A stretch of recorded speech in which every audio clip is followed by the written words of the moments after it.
Start by just tell us a little bit about yourself and where you're from and who you work for. Sure. So I'm the Director of Radiochemistry at Massachusetts General Hospital, and I'm an Associate Professor at Harvard Medical School. Excellent. Well, you did a very interesting talk there, and you looked at two things which I thought were quite interesting. One was on microfluidics and how that's changed chemistry, and the other one was the other aspect I thought that had changed chemistry a lot was how CO2 capture basically had changed the chemistry in plants. Has basically changed the chemistry we're using in humans. So perhaps you could just briefly explain what those two things are. Sure. So microfluidics has come a long way. This is really what's known as lab-on-a-chip chemistry.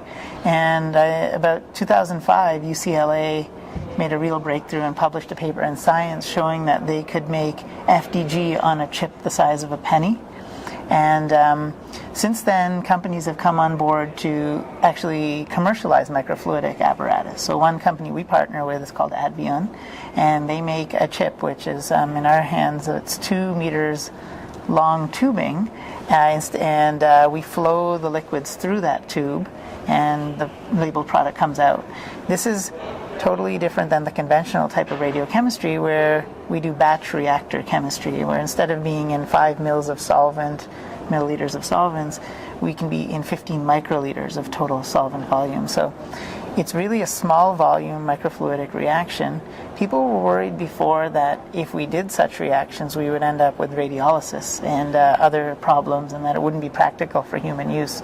So one of the projects we did with a faculty member, Lee Collier, in our program who works for Advion, is actually make a radiopharmaceutical on one of these microfluidic chips and inject it into a human subject. It was actually a tau tracer, which is getting a lot of press here. Oh, which tau tracer? It's called AV1451. Oh, yeah, absolutely. Yeah, okay, you made it that way. Fantastic, yeah, yes. Exactly. Yeah, we've done a lot of scans that way. Oh, okay. So you made the whole chip, that whole tracer on the chip. Correct. And it was more for proof of concept to show we can do that. Other advantages of the lab-on-a-chip chemistry that we find are that it's a very high throughput approach, meaning we can optimize radiochemical reactions. I mean, you can do about 30 reactions in the morning, opposed to doing 1 dry down of fluoride per reaction. Right. And it's also very good, we find, for even preclinical use too. So it's been a workhorse in our lab. Has it enabled you to do chemistry you otherwise couldn't do?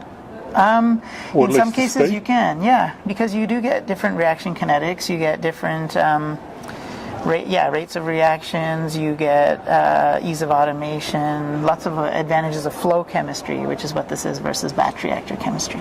Right. Yeah. Right, and in fact you showed one example of that where a chemical reaction occurred which really doesn't occur in any other way. Yeah, so some of the reactions where they're low yielding, we can get high radiochemical yields using microfluidics. Excellent. Yeah. The other one we talked about was how plant chemistry has influenced radiochemistry in some ways, in terms of CO2. Yeah, so this whole green chemistry has changed the field because people are focusing on finding these fixating bases which trap CO2 from the environment. And since when we work with our cyclotron, 99% of our reactions with carbon-11 are methylations, usually using methyl iodide or methyl triflate.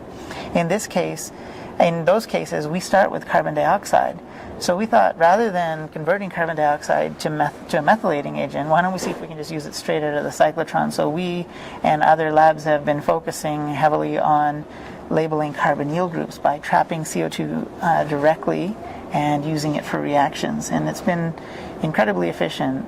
We had a chat with AstraZeneca's central nervous system group, and they screened their CNS database for neuroimaging.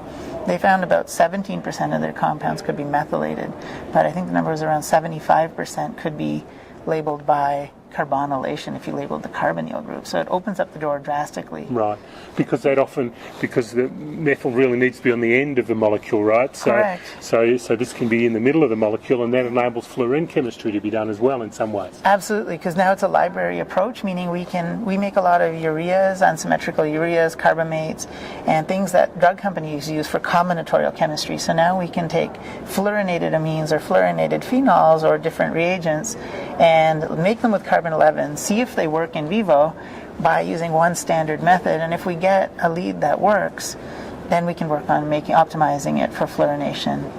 But we can test all the fluorinated compounds by labeling with carbon-11. Ah, that's brilliant. Yeah, it's been fun. Thank you very much for speaking to us. Thank you for all your support, and Okay. pleasure to meet with you today. Great, yeah. Thanks Thank again. you. Cheers.